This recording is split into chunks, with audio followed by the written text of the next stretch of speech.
Legends of Michiana, Bill Sexton, More Than Yesterday, Less Than Tomorrow, is brought to you by our presenting sponsor, Gurley Leap Automotive Family. Bill Sexton was a giant among men.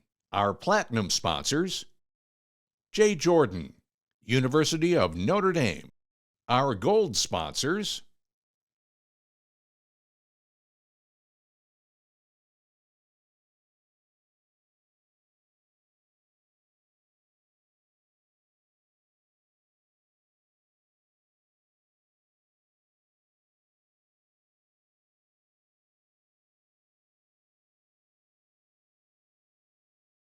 thank you. This is the last anniversary card I received from Bill. And it says, on our anniversary, thinking about the life we've built together, remembering the ups and downs we've weathered, feeling proud of the family we've created. And he wrote a verse that says, Anne, this is a great card in expressing my monumental feelings about you. It is very important that I tell you again and again that you have given strength, passion, deep enduring love, and every universal sacrifice throughout our 60 years together. I am every day reminded of the truly wonderful woman you are. As you know very well, I am so proud of you and all you do to grow our family. I could not be prouder nor more in love. More than yesterday, less than tomorrow. PBS Michiana presents Legends of Michiana.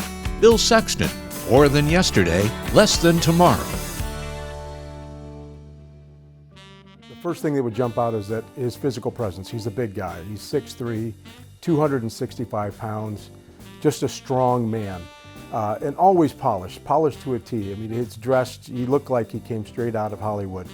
But he's a family man. His whole life was about family. From the way he cared for each individual that crossed his path, for the way he cared for his family, for the way that he loved his wife, the way he loved his mom in her later years of life. He just gave us countless examples of what it meant to be a better human being on this planet. And my siblings and I could not have been more lucky to have a person like that to emulate. He always really smelled good. I don't know if anybody's told you about my dad kind of went heavy on cologne. And he'd put it on his hands and then he'd rub it on his face. So anytime I would borrow his car and you'd go to hold on to the steering wheel, if I smelled my hands, I smelled my dad, because he had used it on his hands before he put it on his face, and then it would be on the steering wheel. Mountain of a man, and loved by all. I had stages. When I was very young, I got in a lot of trouble. But once I graduated Notre Dame and moved to Chicago, we gradually grew closer and closer and became best friends. At least he was my best friend. He and I got in a bad car accident one time, and he hurt himself, and people were coming over to help out. People were bringing over dinners and stuff. And I remember him crying because it made him feel so happy inside that, what he did to other people is now coming back to him. And he just seemed like almost like the modern day George Bailey or something, sort of. When he was at the end, he was in the emergency room, and my mom, my brother Tim, my sister and I were there. And the doctor said, you need to make a decision. Do you want to keep him alive or should we let him go? And is he going to get better? And they said, no, he's not going to get better. So we made the decision to let him go, which was like stop your heart. And they took him up to the hospice room at the hospital. And we get up to the room, and he was completely, not conscious. We get him up to the room, and he wakes up, and he's talking to us. And it's like, what the heck? And he's literally, for 48 hours, He was lucid. He was talking to everybody. And my sister, my brother Tim, and I were up there with him, and we asked to be alone with him. And we told him, Dad, we were asked to make a decision. And did we do the right thing? And he said, Que sera, sera. And made us all feel better.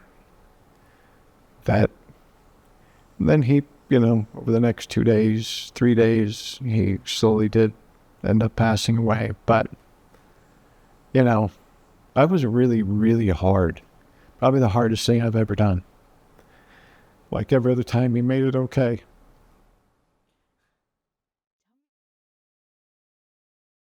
I'll tell you, to be honest, Bill would have stayed at Ohio State. But since he got all 3 of his degrees there, they like to have new blood. And so he interviewed at different schools in Ohio. And we really didn't want to go that far away from our family, from my mom and dad and his mom and dad. And so when he had the opportunity to come up here and be interviewed, it was in February. It was a miserable day. It was cold. It was rainy.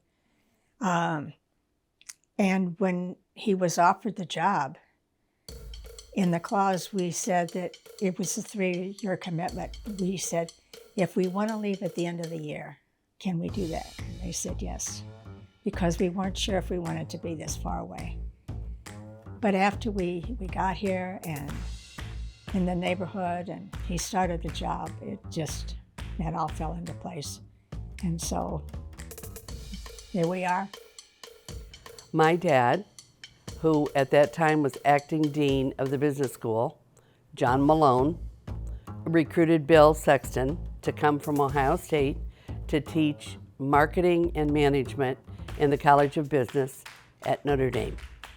And when they moved here with a number of kids, I think I know they ended up with 6 kids, and so did my mom and dad.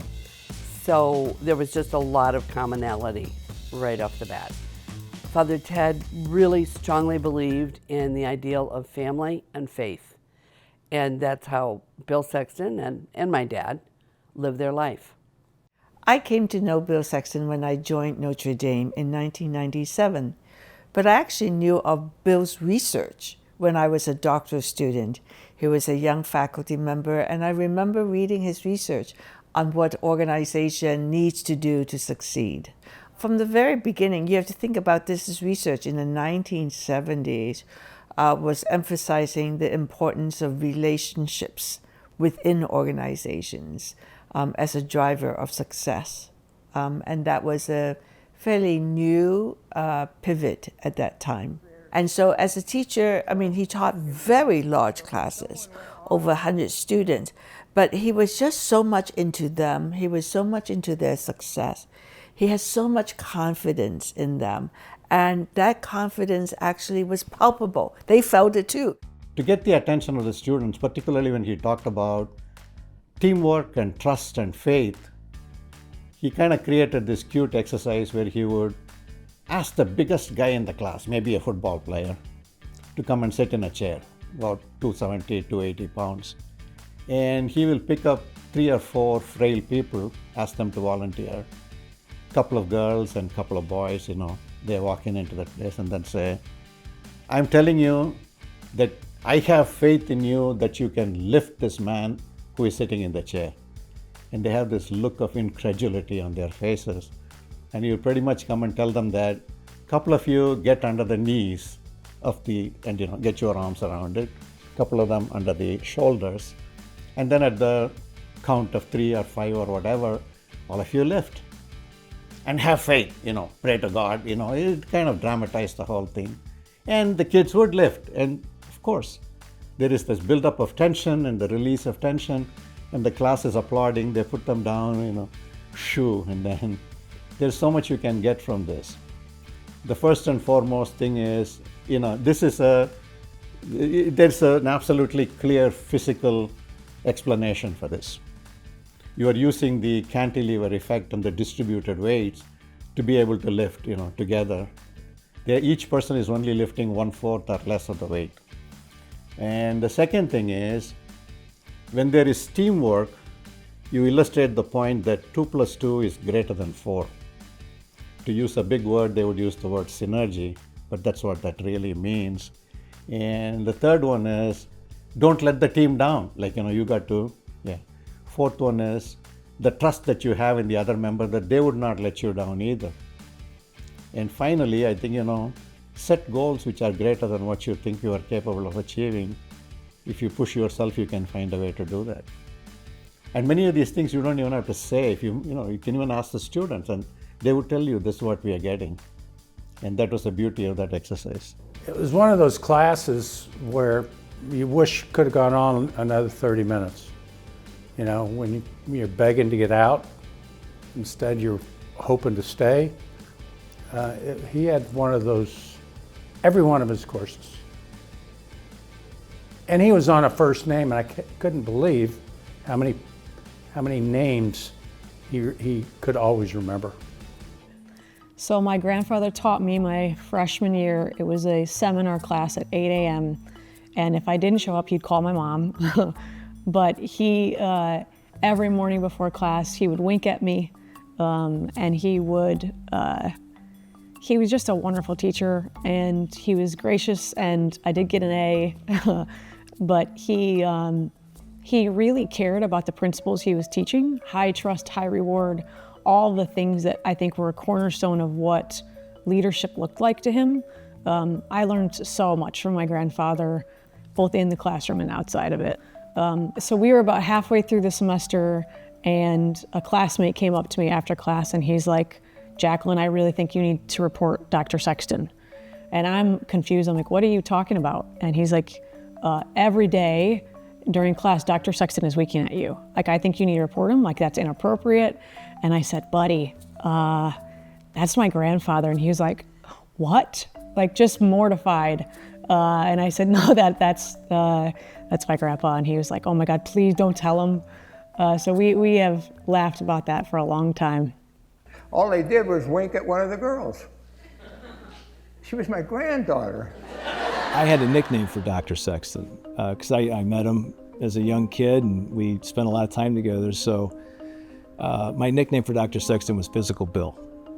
He was a big guy, he was an athlete, and anyway, that was my nickname. So when it came time to write my paper and type up that cover page, instead of putting Dr. Sexton as my professor, I kind of jokingly put Physical Bill. Turned the paper in, I was really focused on getting good grades. I wanted to do well in the paper, not just to get a good grade, but it was Dr. Sexton, so you wanted to, bring your A game. So he's handing out the papers, and I think this also speaks volumes of his sense of humor, because he had a great sense of humor, even when you're the butt of the joke. He handed out the papers. He's walking up and down the halls, just handing out the papers, making conversation. And when I see my paper, there's a large handwritten note on the cover sheet. And I'll paraphrase. It said something to the effect that I had crossed the line. It was unfortunate, but that I was going to receive a failing grade on the paper for my lack of discretion. So I probably turned about 3 or 4 shades of red. It's probably very nervous. I felt really badly. Not only because I got a bad grade on the paper, but I'd let Dr. Sexton down. But I continued to flip the pages, and in the margin were your typical teacher notes: good point, expand here, underline this. And then I get to the last page, and there was another handwritten note that said, "Great job, A-," and he signed it, Physical Bill. So I was relieved, and I'm quite certain he was probably in the corner of the room looking down at all of this, having a good laugh. But what a lesson it taught me. Faith, Mom was probably the driver for our faith. she would put Billy and I in a little wagon. She would pull us about 1.5 miles to go to church. Never missed. Sundays, come hell or high water, you were in church. And that was, matter of fact, nothing about it. And he didn't care whether it was 10 inches of snow on the ground or whether it was 20 below, you're in church. Dad, hardworking. He worked very hard to provide for the family. There's no question about that. He saved his money as best he could. He earned hard money, and he made plenty of money in the later days. He was very fair in every business dealing he ever went. Very fair. So the standard of fairness has rubbed off on Billy and I. You be fair with everybody. Just a little bit of kindness goes a long way. They got married, and Dad at that time this was 1930s, 1935. And anyhow, the following year I came along, and Dad was still wrestling quite a bit. Billy came along in 1938. Dad was very busy wrestling. Sometimes he might take off and be gone for a week or two at a time. And Mom was basically the caregiver for us. And then in Boston in 1948, I think it was, he beat George Strangler Lewis for the championship, and he was the world's heavyweight wrestling champion ever since. And he was in that position right up until he decided to quit wrestling in the mid-50s. And he wrestled all over the world. Well, I have to tell you that Father Ted Hesburgh loved to hear this story because we saw each other in church on Mother's Day. And he was with his mom and his dad and his brother. And I had just come back from Nassau, and I had a suntan. And he was into tans, beach, that type of thing. And so he saw me and I saw him, and I thought he was very attractive. He called and we talked on the phone that first week, and then the next weekend we went dancing. Actually, at the time, he was engaged. He was engaged to a girl in Canada, so when he went to his brother's wedding, he broke the engagement. Now, that had nothing to do with me because he never even, we had never ever gone out. But, so he broke the engagement, but anyway, we went out that next weekend, and we started dating from then on. And this is a picture of Bill when he was in the Army, when he came home for a weekend. This is the night we got engaged at my mom and dad's house. Just said, I really love for you to be my wife and to spend the rest of my life with you. And I love you. And I told him I loved him too. And yes, I'd love to be married. My mom and dad were such an amazing example of what a husband and wife should be. My mom and him and my dad, when they would look at each other, you could just tell by the look on their face how much they love each other. And, my mother, when you're done with this one, you ought to make one on my mom, because I'm telling you, that woman is the most amazing human being. Father Hesburgh played a large part in our lives, especially in my mom and dad's lives. And they just truly adored him as a human being. And, he was attributed to a quote that, the best gift that a father can give their children is to love their mother. And that was what we witnessed day in and day out. We had 3 children before we came here to South Bend. So when we moved here, that was one thing that we were really looking for, was a neighborhood where the kids would have friends to play with. Bill wanted to live on a corner, so we found this lot and built this home here. And we made really, really good friends over those years. And little by little, we did things to the house, to the yard. God love him, whenever we would come home, when he was in his scooter and we'd drive up Darden Road and we come to the house, he'd say, this is the prettiest house in the neighborhood. He just loved it here. And I think it's the memories here. It really is. And for our kids and our grandkids and our great-grandkids. It was mayhem, and what you would think it would be with 5 boys in a house. They were always on the move. Mom and Dad, when I was thinking about this, because it's summertime, that My dad would say, you know, it was summertime and we'd leave because, watch out for cars. I mean, that was basically all the boundaries we were given when we were growing up in this neighborhood. And we'd go to the pool and spend the day at the pool. And, you know, they were really good with us just having a lot of latitude and freedom. The first time my mom met Ann was she was taking a meal over to them when their fourth child, Tim, was born. So my mom was pregnant with my brother and had myself and my next oldest sister in a wagon bringing them a spaghetti meal. So that was in 1967. And they became fast friends after that. And then our families, of course, because there were 5 kids in our family, and we were 4 girls and a boy. And there were 6 kids in their family. They were 1 girl and 5 boys. We had a big long table with 2 long benches on each side for the 6 of us, and my mom and dad at the heads. And we all would talk about, we each had to take a turn and talk about what happened to us that day, and it really built camaraderie amongst the family. And he wanted us to have strong bonds with our siblings. Holidays in this house, it was typically chaos. There was, my mom always did all the cooking for everyone, and there's always some other people here. It wasn't just our family, there was always others invited. The best part of every meal was my dad saying the blessing before the meal. It was just always spot on, and it always was something different to draw the family together and talk about where we are in life and pray for someone that needs prayers. But yeah, it was always very special. So growing up, I remember Sunday night dinners would have aunts and uncles and cousins in my family. And we would have a nice meal. And then at the end of the meal, my grandma would serve dessert. And my grandfather always wanted decaf coffee with his dessert. I was not even a teenager yet, into my teenage years, but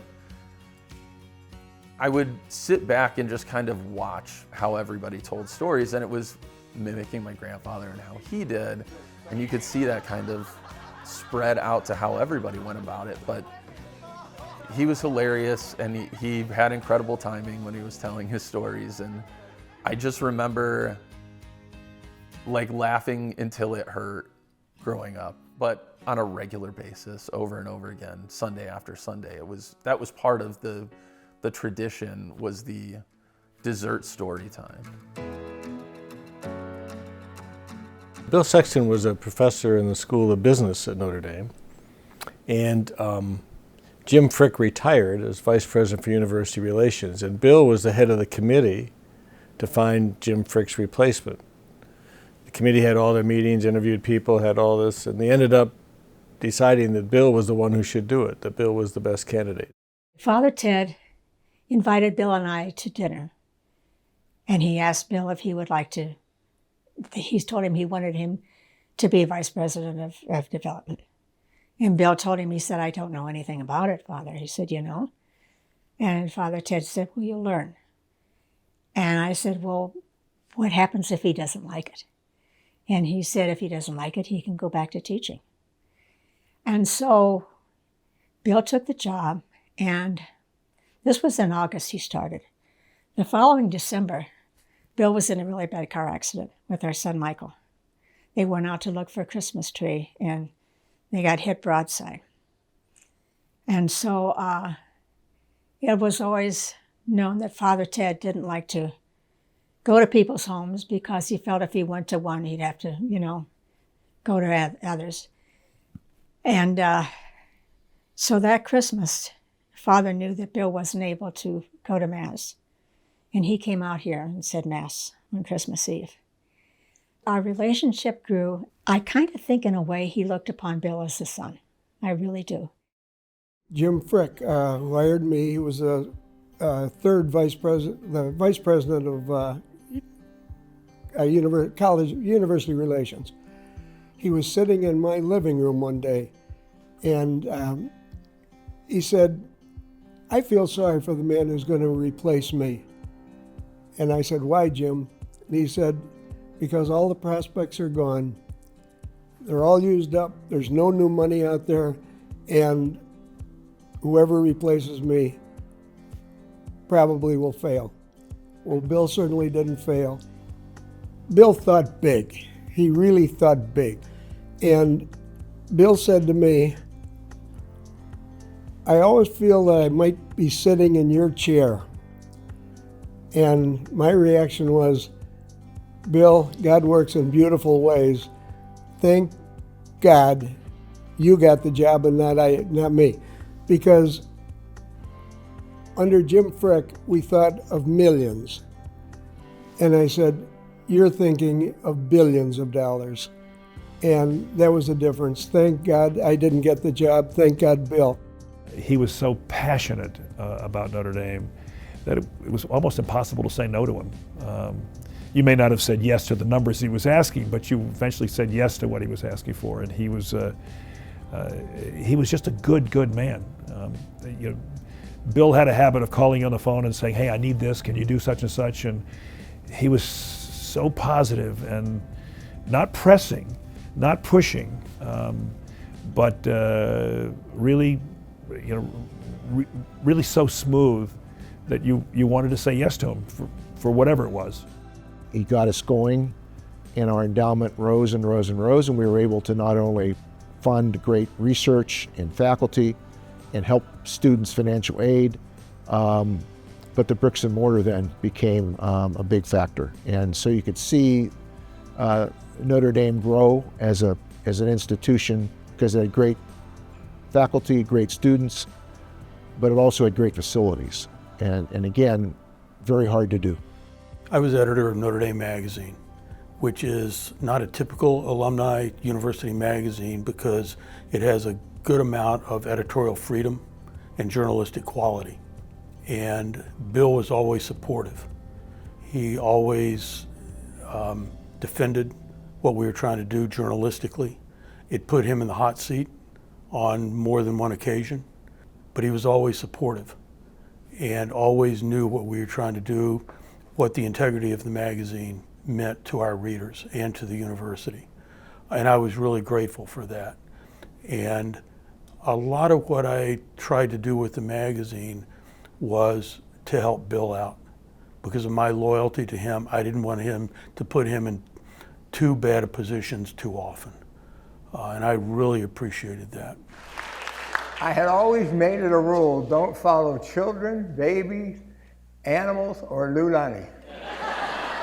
When I first met Bill, he was in this role as the Vice President for University Relations for 19 years at Notre Dame. And quite frankly, as I'm sitting at his desk now still 23 years later, I think that when they did the search, they looked long and hard to see who could possibly be foolish enough to try to follow in his footsteps. And they defaulted to me, I guess. And I still, after 23 years, feel like there's still no possible way of measuring up to Bill Sexton. And not only in this role, but as a human being, just his core goodness. Bill treated everybody with the same joy, curiosity, passion, equally. And again, that goes back to how unique of a person he really was. My mom was an integral part of my dad's career at Notre Dame. So I think the role that she played with him there was really important. And he would tell you he couldn't have done it without her. You can't go to those events by yourself and navigate the room. And so not only did the donors fall in love with them and become friends, Father Ted and Ned and Monk and Bill, and those folks became very close friends. Land O'Lakes is an interesting piece of property in Michigan and Wisconsin that crosses two borders. It's 8,000 or 9,000 acres. It's the only piece of property anywhere like it in this part of the country. So also Notre Dame has a big research lab on it and does research as well in the summer. Bill enjoyed it. It was a special place for him. He went up there quite a bit. And it's just a unique piece of property. When we went to Land O'Lakes, it was the spring of each year, right before Memorial Day. It would be Father Hesburgh's birthday when we were up there. I probably learned as much about Notre Dame and what Notre Dame means and what it stands for from those meetings listening to Father Hesburgh and Bill and the other department heads talk about their goals, their values, what they wanted to do in the coming year, you just absorb what Notre Dame means by being around people like that. My dad, for 28 years, every Memorial Day weekend, which was Father Hesburgh's birthday, it was so special. I mean, we would go up there and, you know, every dinner was with Father Hesburgh and my whole family and my dad and Father Ted sitting at the head of the table and telling us stories, and, you know, it was amazing. That was always our favorite time of year, was to go up to Land O'Lakes and to get the family together. He wanted to get us in a boat. He wanted to tell jokes, smoke a cigar, have a few beers. He didn't fish that much. His rod was always sitting at the back of the boat, just dragging behind, because he was running the motor. He wanted everyone else to catch fish. It was never about him.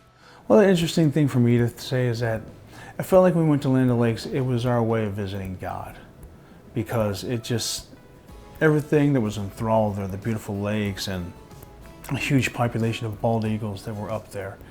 And it's funny that, you know, you had my brother Tom and Tim and Jim, who were very good fishermen. And when they would go out, they would catch lots of fish. They knew exactly what they were doing. And me and my brother Dan were kind of like the Chicago guys who woke up late. For me, I really felt almost the most lucky, because my birthday was May 26th.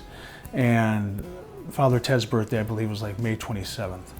So I celebrated my birthday with him for like 30 years straight. My grandparents have been renting a house, going on a lake house on Lake Michigan, going on 36 years. And I think that was something that was so important, that he cherished those times, and really that instilled that in us, that being together was so important.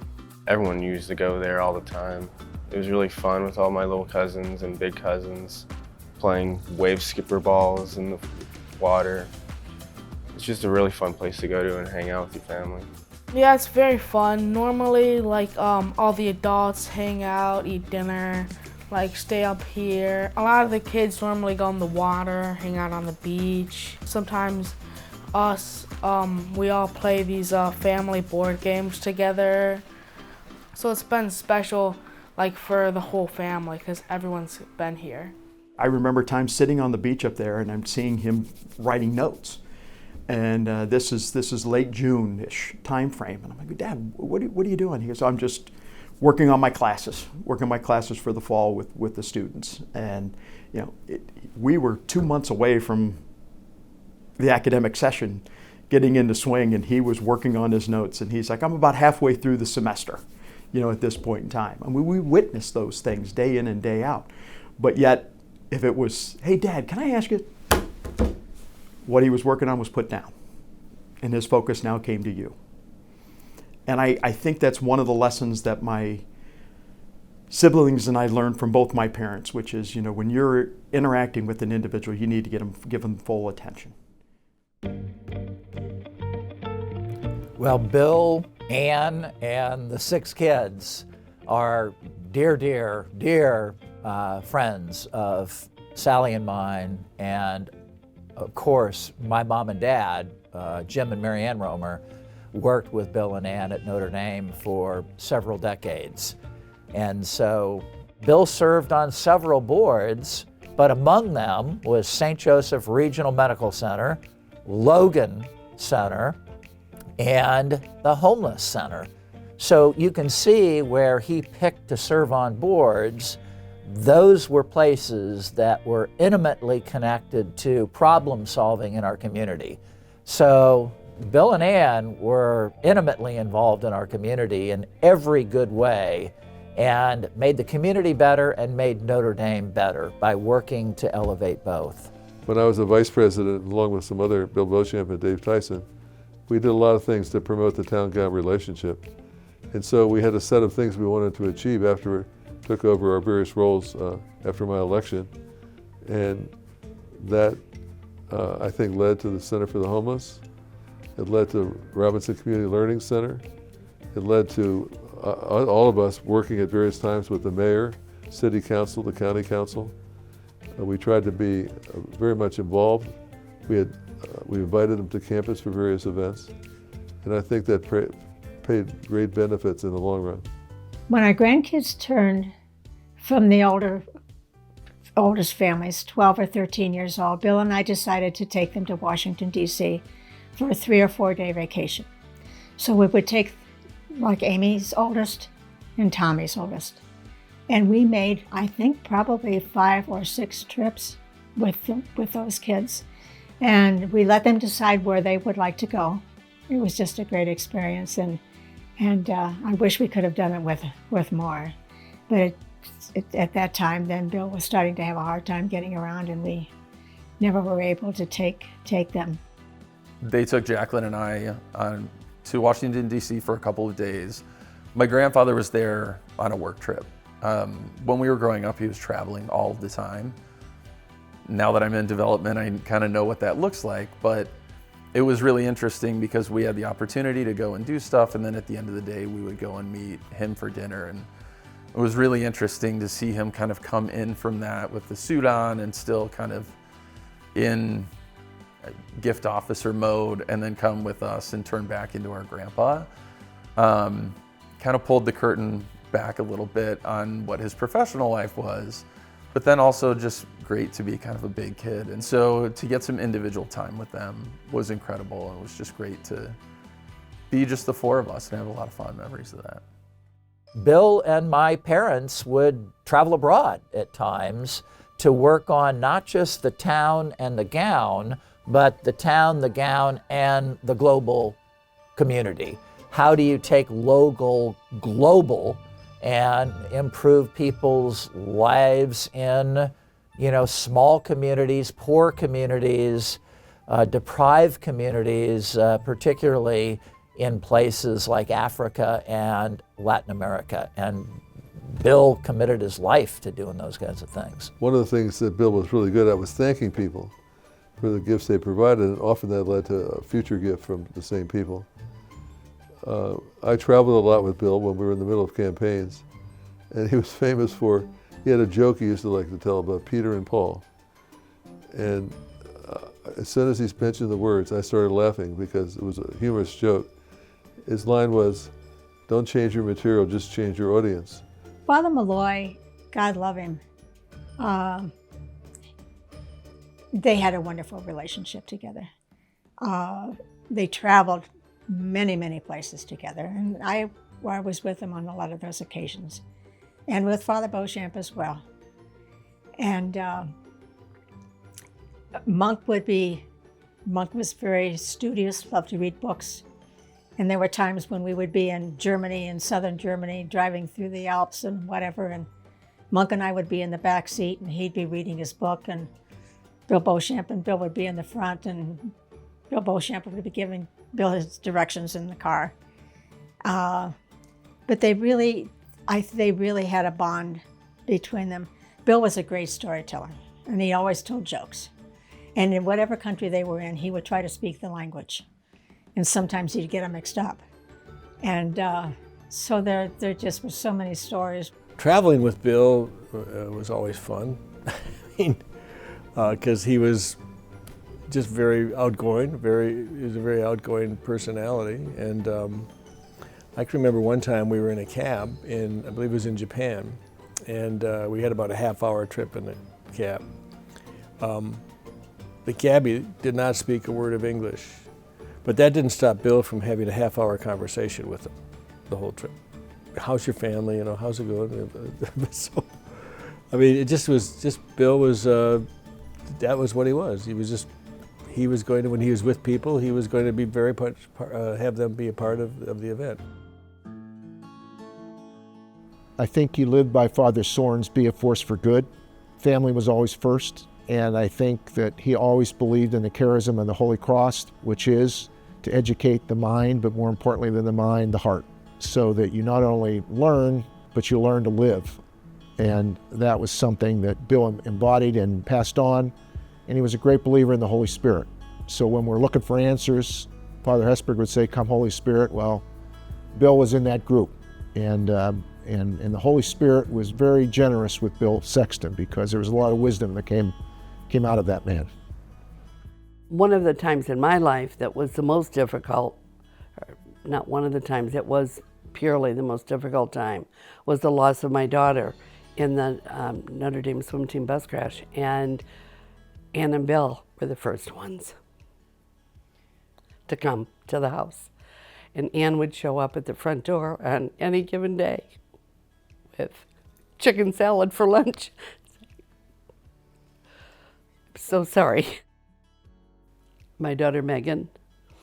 Yeah. Megan Beeler was 19 years old when she died, and she was a freshman at Notre Dame in Walsh Hall, and she was a great swimmer. I mean, I always thought she was, and I think I've heard that she still holds the National Catholics record that hangs from the wall in Boston College swimming pool.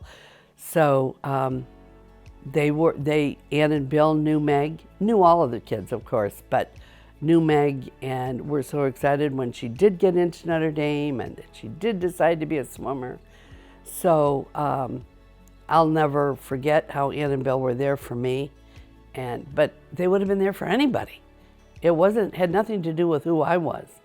That's exactly what they did, always, to be right there for anybody in need. We spent Thanksgiving and Christmases together. We could walk to one another's houses, so we would carry meals over and, play charades or cards or whatever after dinner, and we would do a gift exchange or whatever. So we were like family to one another. And so when my mom passed away, Ann and Bill were at my house with the priest and my grandma, and it was just the closest people to my dad to be there to support him and support us. And we got a ton of support from the rest of the neighborhood as well. But Ann and Bill really took us under their wing, the whole family, and especially my dad. It's certainly not easy to be a single father of 5 children. I'm so grateful that he had them, because I'm sure there were things he could never share with his children or couldn't lean on us for certain things, but I'm sure he shared a lot with them, and they were very, very loving and supportive to him. Then not quite 10 years, about 9 years later, then my dad passed away. And it was 3 weeks after I came home from my freshman year of college, and my brother was finishing his junior year of high school, and Ann and Bill were appointed as my brother's guardians. Anytime I needed something, he was there. I could talk to him about anything and know that I would get an honest answer from him. He took no greater satisfaction than seeing other people succeed. That was his goal, was to see what he could do to help someone. That was a question he would ask most people at the end of a conversation. What can I do to help you out? And so I would say that our siblings a lot of them are in non-for-profits. A lot of them have been throughout their careers. And a lot of them have just given back to the community in the way that my parents told us. The example that he set for me and my cousins and my children and all of us was that it is our responsibility to do what we can for those who do not have what we do. And he lived that out every day, and he taught us to act and to do what we can and to use our gifts and our resources to make the world a better place and to be a force for good. That is the example that he set for us. We are sitting in the Graham family chapel in the Graham family dorms, and this chapel here was dedicated in Dr. Sexton's name, and if anybody deserved his own chapel, it would be Bill Sexton. My life was privileged to be in his life, and thankful that I was for the things that he taught me. Everybody keeps being educated. Education doesn't quit when you walk out of college or you walk out of a university. That doesn't matter. We're all learning. And Bill shared everything he knew every day of his life. And that was Bill Sexton at his finest. Another way that Grandpa led by example was how he took care of his own mother, Opal.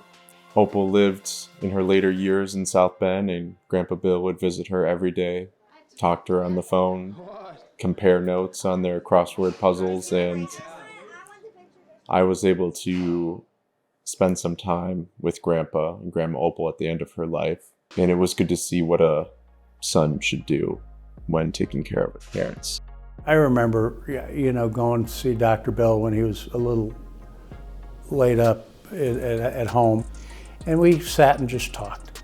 And,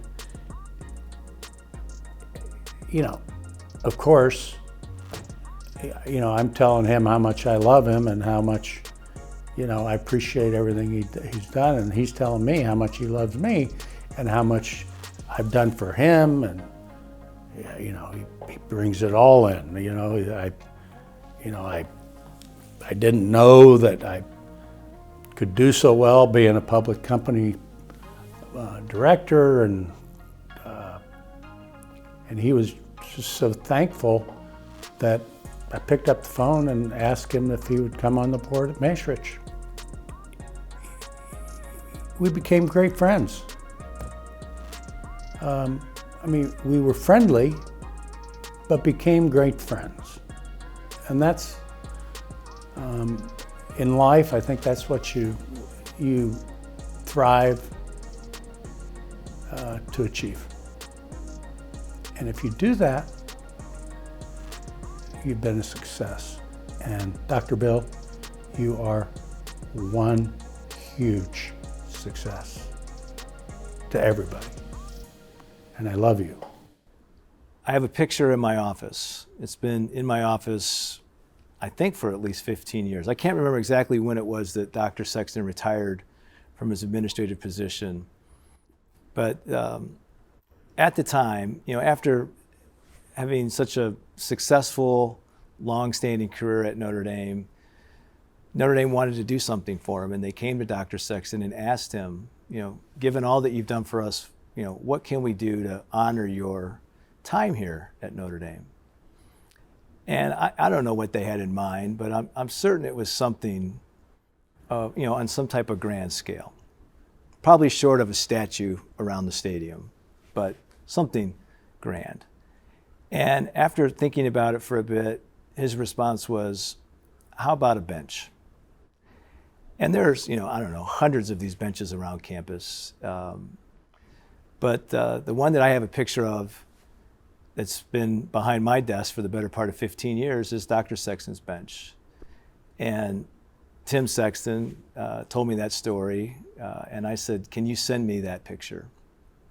And it sat there, and it's been there, and it'll be there as long as I have an office, because I think it's just such a perfect illustration of why we do what we do. We just do it to do it, and we don't ask for large things in return. That's how he went about his entire life.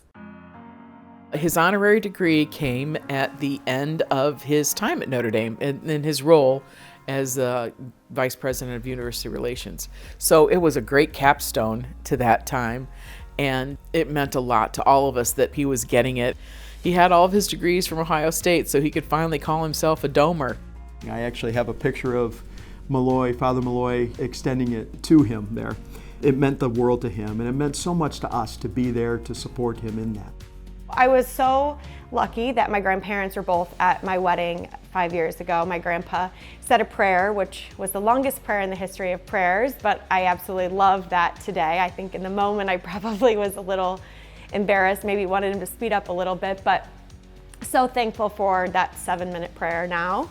And I just think that he made the prayer so long because he was so proud and had so many things to say during that time that he had the mic. So whenever he was the recipient of positive, good news, he couldn't contain himself to share it. He would share it with other family members. He would share it with people he didn't know. He was always so giddy and eager to share the good news that the family had. People knew not to, if you wanted to have a timely reveal of anything, to not maybe tell Grandpa first, but to tune him in later on. Always accidentally bringing the good news to everyone. My son Will is his namesake, and he, to this day, will just randomly bring up my grandfather and he'll start crying. And he's about to be 6. He was 4 when my grandfather passed. And I think about that a lot because, like, how can you have such an impact on a 4-year-old child that 50% of their life later, they still have this like guttural reaction when they think of you? And it kind of goes back to what I was saying about even for a 4-year-old child, when he was around him, my grandfather made him feel special and important just like all of us. And he doesn't remember probably any of the interactions that he had with him, but he remembers how my grandfather made him feel. And that's what creates the emotional reaction in him. So being together and the togetherness of family and the importance of that is something that I learned after I became a dad.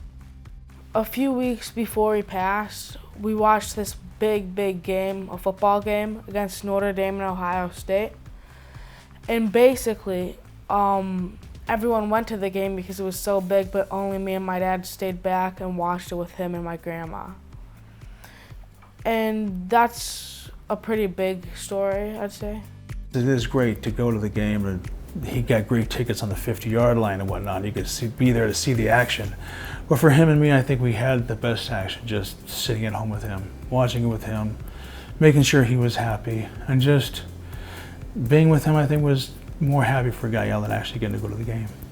Right from day one, he gave me 2 words of advice. And all these years later, I think about those 2 words and they ring more true than ever. He just said, be genuine. Be genuine. And he continues to be such a powerful role model for me as I think about how I want to do this job and how I want to lead my life. He would come in here and he would start to say, your mom and dad would be so proud of you, and then he would correct himself and say, your mom and dad are so proud of you.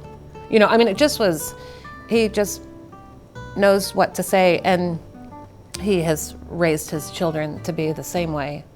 I miss him, and that I could probably use his confidence and his compliments still for motivation.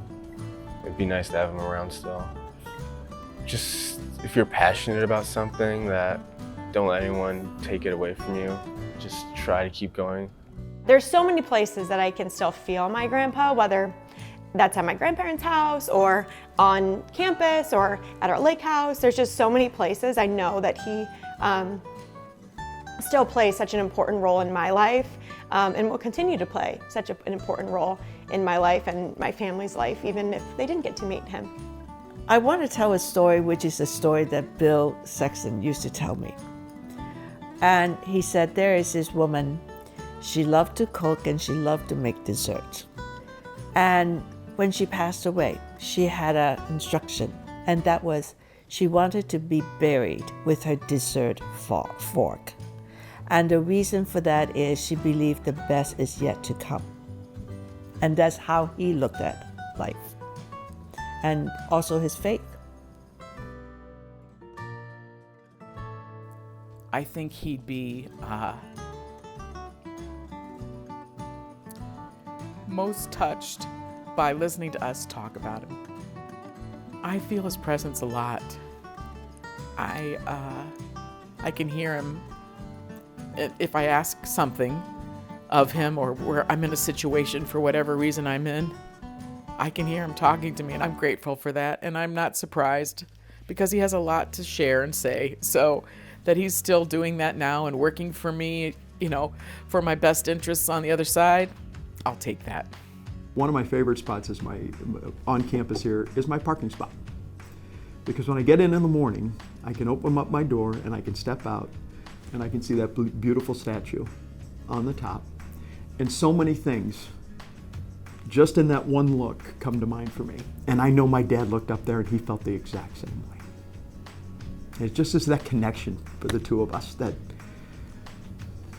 I just know he's here with us every day and supporting us still every single day. He was a big part of my life, coaching baseball when I was young, being at every one of my games when I was in high school and into college.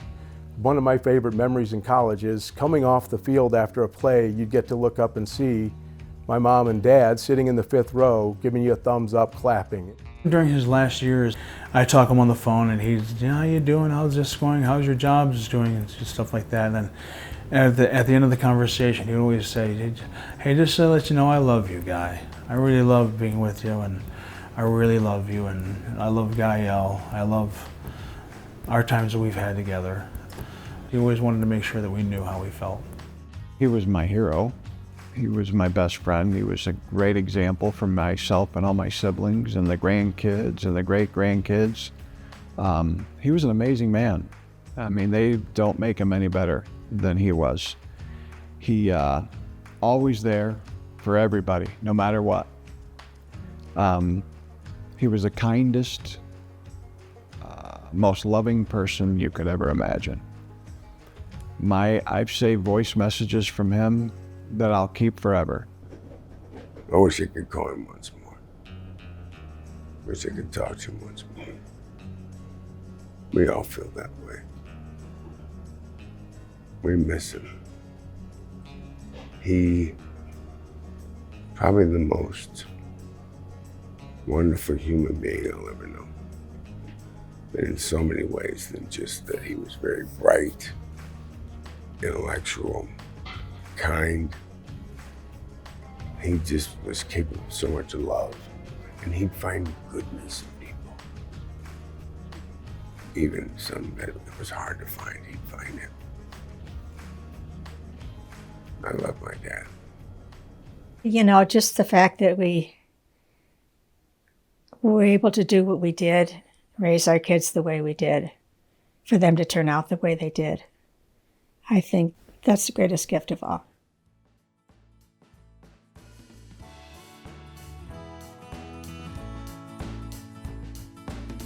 He took me out in one of the boats the first day we were there and to fish, and I love to fish. And so in any event, we're all set up, and the caretaker's back there, and Father Ted's in the middle, and I'm in the front, and I'm looking, what in the heck is that? It was red. Well, he had a red hat when we arrived. And we reeled it in, and here it is, and he just went, oh, that's refreshing. Bill Beauchamp and I went over together, and we started chatting with Bill, who was lying in bed, and he knew that the end was near, and you could see how proud he was of his family. Some of the jokes he was telling, especially the one about Peter and Paul the parrots, and he repeated it, he remembered it. To the very end, Bill was Bill, even when he was very ill. And Peter says to Paul, put down your deeds, our prayers have been answered. Legends of Michiana, Bill Sexton, More Than Yesterday, Less Than Tomorrow, is brought to you by our presenting sponsor, Gurley Leap Automotive Family. Bill Sexton was a giant among men. Our platinum sponsors, Jay Jordan, University of Notre Dame. Our gold sponsors,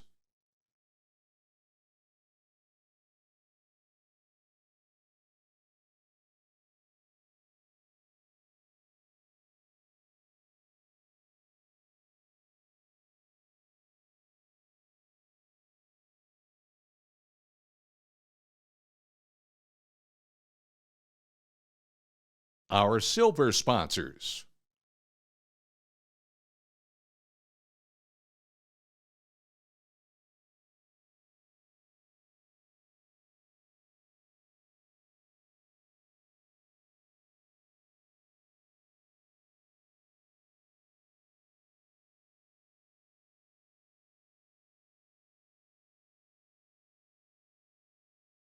additional funding has been provided by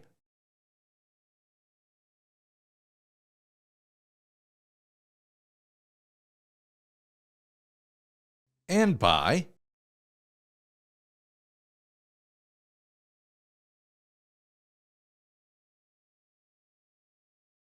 thank you. This WNIT local production has been made possible in part by viewers like you. Thank you.